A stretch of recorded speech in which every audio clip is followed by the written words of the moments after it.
Hello everyone, welcome back to my channel digest Adda 24। तो आज मैं आप लोगों के लिए लेके आई हूँ सीटेट बाल विकास का प्रैक्टिस सेट, जो कि आपके आने वाले सीटेट एग्ज़ाम के लिए बहुत ज़्यादा महत्वपूर्ण है और आपको 30 में 30 नंबर दिलाने के लिए महत्वपूर्ण भूमिका निभाएगा। तो चलिए हम स्टार्ट करते हैं अपने प्रैक्टिस सेट को। हमारा क्वेश्चन नंबर फर्स्ट है, एक अच्छी पुस्तक का गुण नहीं है। तो एक अच्छी पुस्तक का गुण कौन सा नहीं है? ऑप्शन ए लिंग के आधार पर भेदभाव, ऑप्शन बी लिंग के प्रति संवेदनशीलता, ऑप्शन सी है लिंग समानता, ऑप्शन डी हमारा सामाजिक जिम्मेदारी। तो हमारा कौन सा गुण नहीं है? लिंग के आधार पर भेदभाव, क्योंकि हम लिंग के आधार पर भेदभाव नहीं कर सकते। अगर लिंग के आधार पर हम भेदभाव करेंगे तो बच्चों में नकारात्मक प्रभाव पड़ सकता है ना। तो हमें ये वाला हमारा ऑप्शन नहीं होगा, लिंग के आधार पर भेदभाव ना। क्वेश्चन नंबर 2 हमारा क्वेश्चन नंबर 2 है, अभिप्रेरणा के दो प्रकार हैं। तो अभिप्रेरणा के दो प्रकार कौन से? ऑप्शन ए प्राथमिक अभिप्रेरक, ऑप्शन बी है हमारा अर्जित अभिप्रेरक, ऑप्शन सी है ए और बी दोनों, ऑप्शन डी इनमें से कोई नहीं। तो अभिप्रेरणा के दो प्रकार कौन से हैं? हमारी ऑप्शन सी करेक्ट हो, ए और बी दोनों, प्राथमिक अभिप्रेरक और अर्जित अभिप्रेरक दोनों ही होंगे। तो ऑप्शन सी हमारा करेक्ट है ना। क्वेश्चन नंबर 3 हमारा है, क्वेश्चन नंबर 3 है, सामान्य बुद्धि जी फैक्टर के कारक हैं। तो सामान्य बुद्धि जी फैक्टर के कारक क्या हैं? ऑप्शन ए एक कारक जो उसी स्तर के बारे में भविष्यवाणी करता है जहां तक एक बालक में सुधार किया जा सकता है। ऑप्शन बी है बुद्धि के सामान्य वितरण में मानक विचलन, ऑप्शन सी है मानसिक योग्यता का मापन करने के लिए सामान्य शब्द, ऑप्शन डी हमारा एक बालक की बुद्धि लब्धि का विकास करने के लिए आवश्यक मार्गदर्शन। तो हमारा सामान्य बुद्धि जी फैक्टर के कारक क्या है? तो हमारा ऑप्शन बी करेक्ट होगा, बुद्धि के सामान्य वितरण में मानक विचलन। तो ऑप्शन बी हमारा करेक्ट होगा। नाउ क्वेश्चन नंबर हमारा 4, क्वेश्चन नंबर 4 है, मैं प्रेरणा का प्रश्न क्यों का प्रश्न है। प्रेरणा का प्रश्न क्यों का प्रश्न है, ये कथन है। तो ये कथन किसका है? ऑप्शन ए गुड का है, ऑप्शन बी क्रेच एंड क्रैचफील्ड का है, ऑप्शन ब्लेयर का है, ऑप्शन डी हमारा जॉन्स का है। तो हमारा ये किसका है? तो हमारा ऑप्शन नंबर बी करेक्ट होगा, क्रैच एवं क्रचफील्ड का है। तो ऑप्शन बी हमारा करेक्ट होगा। क्वेश्चन नंबर 5 हमारा क्वेश्चन नंबर 5 है, भाषा के विकास के संदर्भ में पियाजे द्वारा कौन से क्षेत्र को अनदेखा किया गया? तो भाषा विकास के संदर्भ में पियाजे द्वारा कौन से क्षेत्र को अनदेखा किया गया? ऑप्शन ए वंशानुक्रम को, ऑप्शन बी सामाजिक अंतःक्रिया को, ऑप्शन सी आत्म केंद्रित भाषण को, ऑप्शन डी बालक द्वारा सक्रिय निर्माण को। तो पियाजे द्वारा कौन से क्षेत्र को अनदेखा किया गया है? तो हमारा ऑप्शन नंबर वी करेक्ट होगा, सामाजिक अंतःक्रिया को। तो क्योंकि सामाजिक अंतःक्रिया का सिद्धांत हमारे किसने दिया? वायोगस्की ने। और जीन पियाजे ने हमारे हमें किस पे ध्यान दिया? वंशानुक्रम पर, आत्म केंद्रित भाषण पर और बालक द्वारा सक्रिय निर्माण पर ना। क्वेश्चन नंबर 6 है हमारा, क्वेश्चन नंबर 6 है हमारा, प्रेरणा और प्रतिक्रिया के मध्य वह संबंध जिसमें प्रतिक्रिया प्रेरणा उत्पन्न करती है या उससे मिलती है वह होता है। तो वह क्या होता है? प्रेरणा और प्रतिक्रिया के मध्य वह संबंध जिसमें प्रतिक्रिया प्रेरणा उत्पन्न करती है या उससे मिलती है, उसे क्या कहते हैं? तो ऑप्शन ए स्थानांतरण, ऑप्शन बी प्रत्यय, ऑप्शन सी हमारा अनुकरण, ऑप्शन डी हमारा ज्ञान। तो उसे क्या कहते हैं? तो ऑप्शन हमारा सी करेक्ट होगा, अनुकरण। तो option C correct. Now question number 7, ये वाला तो हम कर चुके हैं, इसका क्वेश्चन नंबर 6 का आंसर अनुकरण। Now question number 7, question number 7 में सांस्कृतिक एवं भाषीय आधार पर विविधतापूर्ण कक्षा में एक विद्यार्थी विशिष्ट बालकों की श्रेणी में आता है या नहीं, यह निर्णय लेने के लिए एक शिक्षक को क्या करना चाहिए? तो एक शिक्षक को क्या करना चाहिए? ऑप्शन ए माता पिता को शामिल नहीं करना चाहिए क्योंकि उनके पास अपने काम होते हैं, ऑप्शन बी विकलांगता का निर्धारण करने के लिए बालक की मातृभाषा में उसका मूल्यांकन करना चाहिए, ऑप्शन सी विशेष मनोवैज्ञानिकों का प्रयोग करना चाहिए, ऑप्शन डी वातावरणीय कारक को निष्क्रिय करने के लिए बालक को अलग करना चाहिए। तो हमारा कौन सा सही होगा? तो हमारा ऑप्शन नंबर वी करेक्ट होगा कि विकलांगता का निर्धारण करने के लिए बालक की मातृभाषा में उसका मूल्यांकन करना चाहिए ना। क्वेश्चन नंबर हमारा 8, क्वेश्चन नंबर 8 है हमारा, प्रेरणा छात्र में रुचि उत्पन्न करने की कला है, ये कथन किसका है? तो ये कथन किसका है कि प्रेरणा छात्र में रुचि उत्पन्न करने की कला है? ऑप्शन ए थॉमसन का, ऑप्शन बी यंग का, ऑप्शन सी हमारा लावेल का, ऑप्शन डी एडरसन का। तो हमारा किसका है ये कथन? तो हमारा कथन ये है थॉमसन का। तो ऑप्शन नंबर हमारा ए करेक्ट होगा, थॉमसन का। नाउ क्वेश्चन नंबर हमारा 9,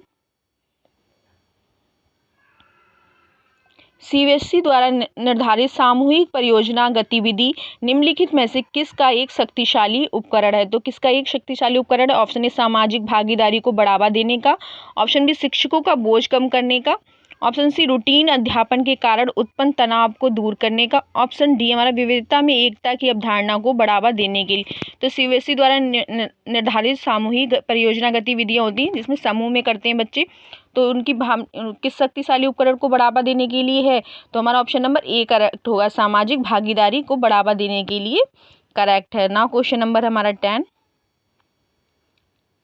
निम्नलिखित में जैविक प्रेरक क्या है? तो जैविक प्रेरक क्या है? ऑप्शन ए नींद, ऑप्शन बी हमारा सृजनात्मक, ऑप्शन सी मंद व्यसन, ऑप्शन डी हमारा आत्म प्रशंसा। तो हमारा क्या है? जैविक प्रेरक नींद है, क्योंकि भूख प्यास नींद ये हमारे जैविक प्रेरक होते हैं। तो ऑप्शन हमारा ए करेक्ट होगा। नाउ क्वेश्चन नंबर हमारा 11, कोलवर्ग के अनुसार गलत और सही का निर्णय करने की चिंतन प्रक्रिया को कहा जाता है? तो कोलवर्ग के अनुसार गलत और सही निर्णय करने की चिंतन प्रक्रिया को क्या कहा जाता है? ऑप्शन ए नैतिक यथार्थवाद, ऑप्शन सी नैतिक असमर्थन, ऑप्शन सी हमारा नैतिक सहयोग, ऑप्शन सी नैतिक तर्क। तो हमारा क्या कहा जाता है? तो हमारा ऑप्शन नंबर डी करेक्ट होगा, नैतिक तर्क कहा जाता है। नाउ क्वेश्चन नंबर हमारा 12 है, अभिप्रेरणा की उत्पत्ति लैटिन भाषा की किस शब्द से हुई है? तो अभिप्रेरणा की उत्पत्ति किस लैटिन भाषा के किस शब्द से हुई है? ऑप्शन ए मैटो, ऑप्शन ए मैटम, ऑप्शन सी मोटोम, ऑप्शन ए, ऑप्शन डी ये सभी। तो हमारा किस शब्द से हुई है अभिप्रेरणा की? मोटिवेशन, अभिप्रेरणा मतलब मोटिवेशन, उत्पत्ति लैटिन भाषा के किस शब्द से हुई है? तो हमारा ऑप्शन नंबर कौन सा सही होगा? हमारा ऑप्शन नंबर सी करेक्ट होगा। Now question number 13, question number 13 है, किशोर किससे संबंधित आवश्यकताओं को पूरा करने के लिए मित्र मंडली के दबाव में रहते हैं? तो किशोर किससे संबंधित आवश्यकताओं को पूरा करने के लिए मित्र मंडली में रहते हैं? तो ऑप्शन ए संबद्धता को, ऑप्शन सी सुरक्षा को, ऑप्शन सी आत्म वाष्पीकरण को, ऑप्शन सी डी हमारा स्वयं क्षमता को। तो किसे करते हैं? तो ऑप्शन नंबर ए करेक्ट होगा हमारा। ना क्वेश्चन नंबर 14, क्वेश्चन नंबर 14 हमारा वृत्तियों में को अभिप्रेरणा के स्वरूप में माना गया है। तो वृत्तियों को अभिप्रेरणा के स्वरूप में माना गया है किसने कहा? स्कैनर ने, ऑप्शन बी मैकडूगल ने, ऑप्शन सी मैस्लो ने, ऑप्शन डी एटकिंस ने। तो किसने कहा है ऐसा? तो हमारा ऑप्शन नंबर वी करेक्ट होगा, मैकडूगल ने। ना क्वेश्चन नंबर हमारा 15, क्वेश्चन नंबर 15 है, पुनर्वलन का सिद्धांत किससे संबंधित है? तो पुनर्वलन का सिद्धांत किससे संबंधित है? ऑप्शन नंबर पैवलोन से, ऑप्शन बी थार्नाइक से, ऑप्शन सी हमारा कॉलवर्ग से, ऑप्शन डी हमारा स्कैनर से। तो किससे संबंधित है? तो हमारा ऑप्शन नंबर ए करेक्ट होगा, पैवलोन से। Now question number 16, question number 16 है, प्रेरक कोई भी विशेष आंतरिक कारक तथा दशा है जो क्रिया को प्रारंभ करने वाला तथा अथवा बनाए रखने को प्रवृत्त होता है। ये कथन ये मत किसका है? ऑप्शन ए गिलफोर्ड का है, ऑप्शन बी मैकडूगल का है, ऑप्शन सी हमारा मैस्लो का है, ऑप्शन डी स्कैनर का है। तो किसका ये कथन हमारा गिलफोर्ड का है। ना क्वेश्चन नंबर 17,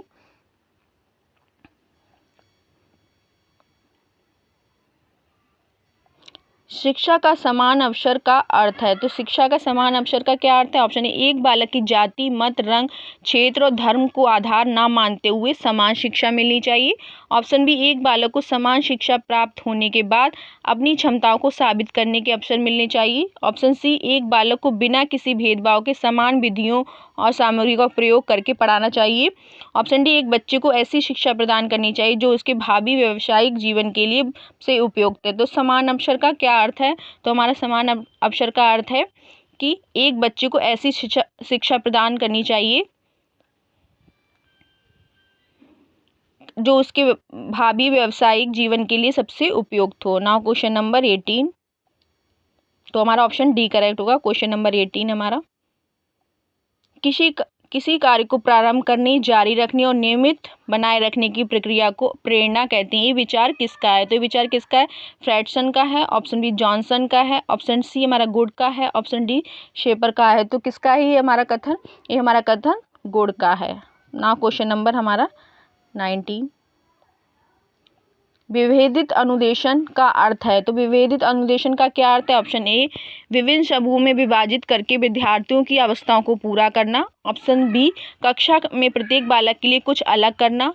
ऑप्शन एक उपद्रवी व अनुशासनहीन विद्यार्थी की गतिविधियों को समझना। ऑप्शन डी ऐसे समूह का प्रयोग करना जिसमें कभी परिवर्तन नहीं होता है वो। तो क्या है विभेदित अनुदेशन का अर्थ क्या है? तो हमारा ऑप्शन नंबर ए करेक्ट होगा, विभिन्न समूह में विभाजित करके विद्यार्थियों की अवस्थाओं को पूरा करना। Now question number 20। Question number 20 है हमारा, प्रेरक कोई भी विशेष आंतरिक कारक अथवा दशा है जो क्रिया को प्रारंभ करने और बनाए रखने को प्रवृत्त होता है। ये कथन किसका है? तो ये कथन किसका है? अभी तो शायद हमने ये क्वेश्चन करा है अभी पीछे। थॉर्नडाइक का, ऑप्शन बी गिलफोर्ड का, ऑप्शन सी क्वार्टेले का, ऑप्शन डी नॉर्मन का। तो ये कथन किसका है? तो ये कथन हमारे किसका है? गिलफोर्ड का। नाउ क्वेश्चन नंबर 21, गिलफोर्ड ये वाला कर चुके हैं हम। क्वेश्चन नंबर 21, क्वेश्चन नंबर 21 है, निम्नलिखित में से कौन सा कथन क्रमिक शिक्षा से संबंधित है? तो कौन सा कथन है जो क्रमिक शिक्षा से संबंधित? ऑप्शन ए शिक्षक सूचना तथा प्राधिकार के जनक होते हैं। ऑप्शन बी ज्ञान प्रत्यक्ष अनुभव अथवा सहयोग के माध्यम से उत्पन्न होता है। ऑप्शन सी परीक्षा नियम केंद्रित और बाहरी होती है। ऑप्शन डी शिक्षा अध्यापक केंद्रित होती है। तो क्रमिक शिक्षा से संबंधित क्या है हमारा? तो हमारा ऑप्शन बी करेक्ट होगा, ज्ञान प्रत्यक्ष अनुभव अथवा सहयोग में माध्यम से उत्पन्न होता है। Now question number 22 question number 22 है हमारा, विकास के परिणाम स्वरूप व्यक्ति में नवीन विशेषताएं और नवीन योग्यताएं प्रकट होती हैं। ये कथन किसका है? तो ऑप्शन ए है हमारा हरलोक का है, ऑप्शन बी थॉर्नडाइक का है, ऑप्शन डी नन का है, ऑप्शन डी गैरेट का है। तो ये कथन किसका है? तो ये कथन हमारा हरलोक का है। Now question number 23, question number 23 है, एक प्रभावी शिक्षण प्रक्रिया में सबसे महत्वपूर्ण कारक है। तो एक प्रभावी शिक्षण प्रक्रिया में सबसे महत्वपूर्ण कारक क्या है? ऑप्शन ए शिक्षक और विद्यार्थियों द्वारा प्रदर्शित समय की पाबंदी। ऑप्शन बी शिक्षक द्वारा विषय वस्तु की निपुणता। ऑप्शन सी शिक्षक विद्यार्थियों के बीच वार्तालाप। ऑप्शन डी पाठ्यक्रम को समय पर पूरा करना, पाठ्यक्रम को समय पर पूरा करना। तो हमारा कौन सा करेक्ट होगा? तो हमारा ऑप्शन सी सही होगा, शिक्षक विद्यार्थियों के बीच वार्तालाप। Now question number 24, question number 24 है, मानव की वृद्धि एवं विकास की प्रक्रिया निम्नलिखित में से किस सिद्धांत पर आधारित है? तो मानव की वृद्धि एवं विकास की प्रक्रिया किस सिद्धांत पर आधारित है? ऑप्शन ए विकास की दिशा का सिद्धांत, ऑप्शन बी परस्पर संबंध का सिद्धांत, ऑप्शन सी व्यक्तिगत विभिन्नताओं का सिद्धांत, ऑप्शन डी उपरोक्त सभी। तो हमारा कौन सा सही होगा? हमारा ऑप्शन नंबर डी सही होगा, सभी पर। Now question number 25, question number 25 है हमारा, जॉन डीवी द्वारा सुझाए गए लैब स्कूल किस के उदाहरण थे? तो जॉन डीवी द्वारा सुझाए गए लैब स्कूल किसके उदाहरण थे? Option A factory school, option C क्रमिक school, option C public school, option D सामान्य स्कूल। तो किसके स्कूल थे? तो ऑप्शन नंबर बी करेक्ट होगा, क्रमिक school. Now question number 26, question number 26 है, निम्नलिखित में से कौन सा कारक व्यक्ति की वृद्धि एवं विकास को प्रभावित करता है? तो कौन सा कारक है जो व्यक्ति की वृद्धि एवं विकास को प्रभावित करता है? ऑप्शन डी भोजन, ऑप्शन ए भोजन, ऑप्शन बी व्यायाम, ऑप्शन सी ग्रंथियों की क्रियाशीलता, ऑप्शन डी सभी। तो कौन सा करता है? तो हमारा ऑप्शन नंबर डी करेक्ट होगा, ये सभी हैं जो वृद्धि एवं विकास को प्रभावित करते हैं। Now question number 27, question number 27 है हमारा, आंतरिक रूप से अभिप्रेरित विद्यार्थी के लिए ऑप्शन ए पुरस्कारों की कोई आवश्यकता नहीं होती है, ऑप्शन बी बाहरी पुरस्कारों से अभिप्रेरित करने के लिए पर्याप्त नहीं होते, ऑप्शन सी आंतरिक अभिप्रेरणा का स्तर बाहरी अभिप्रेरणा से कम होता है, ऑप्शन डी औपचारिक शिक्षा की कोई ज़रूरत नहीं होती है। तो हमारा कौन सा करेक्ट होगा? तो हमारा ऑप्शन ए करेक्ट होगा, पुरस्कारों की कोई उसे आवश्यकता नहीं होती है क्योंकि वो आंतरिक रूप से ही अभिप्रेरित होता है, तो उसे किसी भी पुरस्कार की ज़रूरत नहीं। ना क्वेश्चन नंबर 28, क्वेश्चन नंबर 20, किस आयु वर्ग की लड़कियां तेजी से बढ़ती हैं? तो किस आयु वर्ग की लड़कियां तेजी से बढ़ती हैं? ऑप्शन ए 12 से 14 वर्ष की, ऑप्शन बी 13 से 15 वर्ष की, ऑप्शन सी 10 से 12 वर्ष की, ऑप्शन डी 11 से 12 वर्ष की। तो किस उम्र की लड़कियां तेजी से बढ़ती? तो ऑप्शन नंबर ए होगा 12 से 14 वर्ष की। Now question number 29, question number 29, एक कक्षा में वास्तविक संसार की समस्याओं से संबंधित जटिल परियोजनाओं पर कार्य करते समय शिक्षकों और विद्यार्थियों को एक दूसरे के कौशलों को कौशलों का प्रयोग करना चाहिए? ऑप्शन ए परंपरागत, ऑप्शन बी रचनात्मक, ऑप्शन सी अध्यापक केंद्रित, ऑप्शन डी है सामाजिक रचनावादी। तो इसमें कौन सा सही होगा? ऑप्शन नंबर डी करेक्ट होगा, सामाजिक रचनावादी। ना क्वेश्चन नंबर 30 है हमारा। क्वेश्चन नंबर 30 है हमारा, किस अवस्था को यौवन बाल्यावस्था के मध्य पड़ने वाली संधि काल कहा जाता है? तो किसको कहा जाता है? ऑप्शन ए बाल्यावस्था को, ऑप्शन बी शिशुअवस्था को, ऑप्शन सी किशोरावस्था को, ऑप्शन डी है पूर्णावस्था को। तो किसे कहा जाता है? तो ऑप्शन नंबर सी सही होगा, किशोरावस्था को यौवन एवं बाल्यावस्था के मध्य पड़ने वाली अवस्था संधि काल कही जाती है, जिसे किशोरावस्था कहते हैं। तो ये रहे आज हमारे 30 क्वेश्चंस, जो कि आपके आने वाले CTET एग्जाम के लिए बहुत ज़्यादा महत्वपूर्ण। अगर वीडियो अच्छी लगी हो तो वीडियो को लाइक करें, शेयर करें और चैनल को सब्सक्राइब जरूर करें। Thank you so much.